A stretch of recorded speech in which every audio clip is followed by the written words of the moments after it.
You're listening to the Dungeons, Dragons, and Psychology Podcast.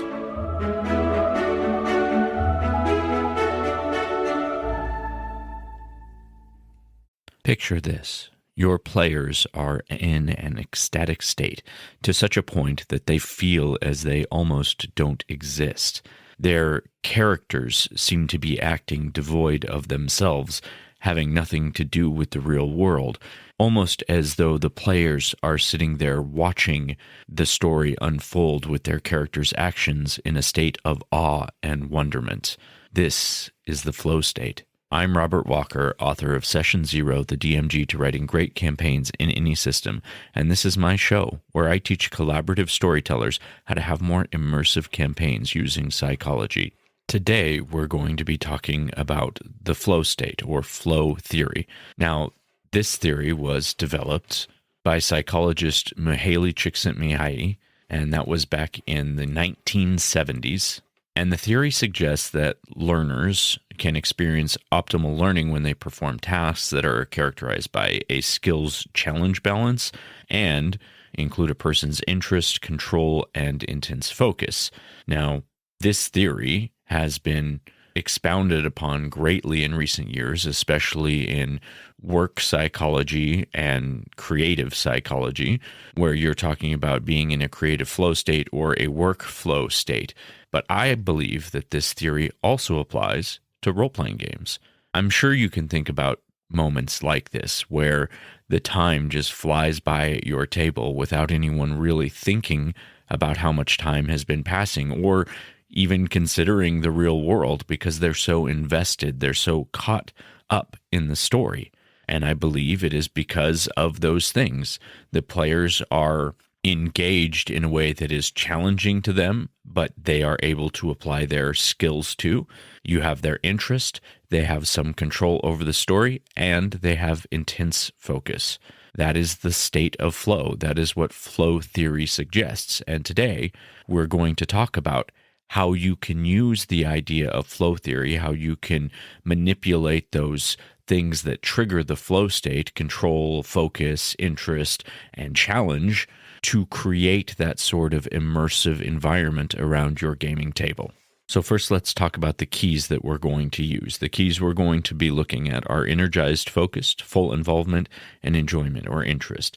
It's the feeling of being in the zone and being completely absorbed and thriving in the moment. So how do we achieve this state of flow while playing a role-playing game? Here's some ways to help with that. First, you need a clearly defined challenge. The challenge presented by the game, whether it's a combat encounter or a puzzle or a social interaction that needs to be handled in a certain way, it needs to be stimulating, but it also has to be achievable. If it's too easy, players will get bored. If it's too hard, they will get frustrated. You need to find the sweet spot that lies in the zone where their character's skills can be adequately tested and utilized in order to achieve victory. It should be challenging enough that they have to think creatively about how to solve the problem, but they need to have the tools available to solve the problem, if that makes sense. Next, you need to have clear goals. Having clear goals, whether defeating a monster or completing a quest or solving a riddle, it provides direction and a sense of purpose. The focus will keep them engaged and motivated, so knowing what they need to be doing is going to provide them that focus. And then you need to provide feedback, immediate feedback. Role-playing games are excellent at providing feedback throughout dice rolls, but you also need to have Dungeon Master descriptions and character interactions. This constant feedback loop will reinforce their actions and keep them dialed into the game. So when you notice a player perhaps start to waver out of that creative zone where they're drifting back into the real world, so to speak, try and re-engage them with a little bit of in-character dialogue or shift the spotlight to their character for a moment so that they are reinvested in what is happening. So how does the DM set the stage for all of those key things? Well, let's look first at the challenge and the skill balance. First, you want to have some dynamic difficulty. You need to adjust your encounters based on the current performance of the players. If they're breezing through it, introduce some additional enemies or new environmental hazards or additional puzzles. Also, if they're struggling, you could offer opportunities to even the odds, like an ally showing up or giving them advantage in an environmental situation. Next, tailor the challenges to your player's strengths.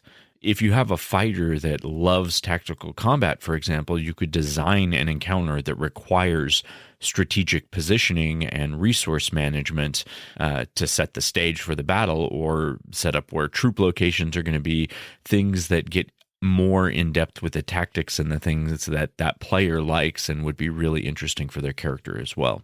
With clear goals, one of the things you can do is provide vivid descriptions by painting a picture with words. When you describe the sights, the sounds, the smells of the environment, it's going to make things, including goals, feel more tangible and immersive. One way that you can do this really well when you are giving like a quest, which is going to be a goal for your characters to complete, is you can be very vivid in describing the quest and the importance of the quest and connecting with whoever the quest giver is to the players. If they can connect and have like an empathic moment with that individual or group or whoever it is that's giving the quest, if they feel connected to it and you describe it vividly and make a passionate plea to the players, they're going to have a greater response to that than just, looking at a signboard and taking a job off of that. It's going to be much more impactful if they've made a personal connection. So think about that. And then break down overarching quests into smaller, achievable objectives. That's something I do with my own goal setting in real life, but it also works great in a role-playing game. It provides a very clear path forward and gives you a sense of accomplishment with every milestone that you reach along the way. This is something we're talking a lot about in our episodes that we're doing right now on leveling up as character classes, is having milestones and smaller goals that all lead you on steps towards your bigger overarching goal. When it comes to feedback, one of my favorite ways to give feedback is to provide descriptive consequences, describing the results of your player's actions vividly.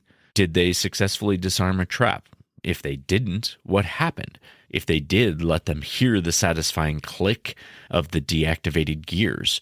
Or perhaps their spell backfired. Describe the unexpected effects in detail and let them picture that in their mind. And then in-character reactions are awesome too. So with NPCs, you can let NPCs react realistically to player actions. A grateful villager offering them a reward, or a defeated villain cursing them with their final breath. Even something as simple as people responding honestly to the character actions that are taking place around them. If a character on the street sees one of the characters doing something just odd, make a joke of it. How would a person respond to that in real life? And it can create a moment of comedy around the table, but also that laughter can also help draw into the state of flow, because everybody is sparking their excitement and their creativity, and they have that moment of thinking as their character, oh yeah, well, maybe this isn't exactly the place to try and sneak around in broad daylight on the middle of a street or something like that. But another really great way that I like to do this is by having player input, incorporating your players' ideas into the results of actions. This is so much fun. For example, if your character scores a critical hit in combat, one really easy way to make the combat more immersive and have the player have more of an opportunity to fall into that flow state is to have them provide the description of what's happening with their critical. So, for example, if they're, swinging a longsword and they score a critical hit on someone who's not the main big bad boss, but, one of his minions, you can go ahead and tell them, okay, yes, you fell this foe, but I want you to describe to the group how you do it. And they will come up with some really creative, ideas about how they swing their sword or what kind of cool flip or twist or action that their character takes. And the moments when your players are describing what their character is doing and it is part of the story, it's part of what's happening in the world, those moments are truly key for immersion. Same thing when a player has a critical mishap. As a DM, you could let them describe it, but you can also take the approach of critical misses aren't always failures. Sometimes they can be successes with consequences, or something just goes a little bit differently. Like, I have always liked the successes with consequences rule if I'm trying to move them forward on a path and a failure just wouldn't fit the story very well. So it could be something like, if they're trying to make an attack on something before it escapes, perhaps, yes, they're able to successfully make the attack, but in the attack, they're gravely wounded and fall themselves. Then the players have to deal with that situation as well, but then the enemy who you didn't want to escape still doesn't have the ability to escape, or whatever the scenario might be. But think about different ways that you can describe and make critical failures also be exciting and interesting and very descriptive. And you could even let them describe how they fumble or how they fall or what their character does in a catastrophic failure like that. That could be just as fun as letting them do it with critical successes. So keep those in mind. There are a couple of additional tips I will give you to set the stage for the flow state. The first would be minimizing distractions. You want to encourage your players to put away their phones and focus on the game. Next is background ambience. I've talked about this before, but a little bit of music in the background or some sounds that enhance the setting without being distracting can also add another layer of immersion to your story. Positive reinforcement would be another suggestion. So celebrating your players' successes and highlighting their clever solutions. I always make a point of letting my players know if they've come up with a solution I hadn't considered, because I think that's really cool when they think of something that I, as a DM, had not thought of. And sometimes their ideas are way better than mine. Also, something I've mentioned in the past that you can do is if they're just talking around the table and they have a really cool idea that sounds like it would be more interesting than whatever idea you had planned, don't be afraid to steal those ideas right from your players, because it was on their mind. They were already clearly thinking about how cool that would be. Go ahead and take that, maybe twist it a little bit, and then they can be like, oh my gosh, we were right all along. This is exactly what we were talking about. Even if it wasn't what you had originally planned, pay attention to the things that they think would be interesting for the story. And sometimes they are more interesting than what you had planned, and they can be an excellent source of inspiration and ideas for you just by paying attention to what your characters are saying. And finally, and this one's really important, maintain pacing. So you've got to avoid dragging out sessions or rushing through encounters. You want a steady flow that's going to keep players engaged. You don't want them to feel like they're bogged down, and you don't want them to feel like they're moving way too quickly. Keep them in that sweet spot, just like you're doing with the challenge. The pacing of the game needs to stay the same. If you're stuck in a combat for 2 or 3 sessions, that's probably not going to be a lot of fun for people. But if you're able to have every session have a decent mix of combat and role play, and if you do what I've talked about in the past, where you include role play moments in your combat encounters or puzzles that need to be solved during combat, you can effectively engage everybody, even if they're not a combat-based character when they're in combat, or if they are a combat-based character and they're out of combat. You can find ways to incorporate every type of player into every type of situation if you play to their strengths and you tailor your stories and your challenges for the party that you have at the table. So if you incorporate these techniques, you'll help foster an environment where your players feel challenged and capable. They have clear goals, constant feedback, and it's going to set the stage for them to enter that optimal state of enjoyment and lose themselves in the immersive flow of the RPG experience. Let's move on to tricks of the trade. Today in Tricks of the Trade, we're focusing on helping your players achieve that coveted flow state So here are 3 challenges you, the DM, could throw their way to get them fully immersed in the game. The first challenge is a mystery montage. Here, the party will stumble upon a cryptic clue or a riddle left behind by a mysterious figure, and this clue hints at a hidden location. The hidden location could have a vital piece of information for whatever big quest they're working on, or it could just be a treasure chest or something that might just be shiny and exciting for them. Here you have a clear goal. The players have the singular objective of deciphering the clue and finding the location, and this can give them focus and direction. Then you want to include skill balance. Require a combination of skills. They might need historical knowledge to understand the reference, logic puzzles to break the code, or role-playing to interrogate locals for additional information. This could cater to very different player strengths, and you could incorporate multiple necessities into this for the skill challenge part.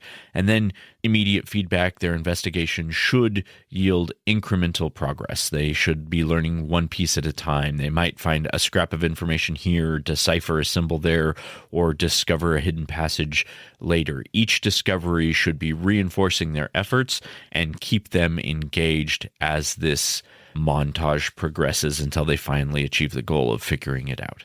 Challenge number 2, the timed heist. Here, the party would need to infiltrate a guarded location and steal an artifact with a strict time limit. This could be a magical vault, a corrupt official's mansion, a dragon's hoard, whatever you might want to do. So this provides some dynamic difficulty. The time pressure will create a ticking clock element. You might even want to set a background sound of a ticking clock that could really drive attention and constantly remind your players that they need to be focused on this. They will have to adapt their strategies on the fly if things don't go according to plan, which will keep them on their toes. They have clear goals, and there are clear phases to this. The overall objective is clear, get the artifact, but the challenge can be broken down into those smaller phases. Again, you have the infiltration, disabling traps, securing the loot, and escaping.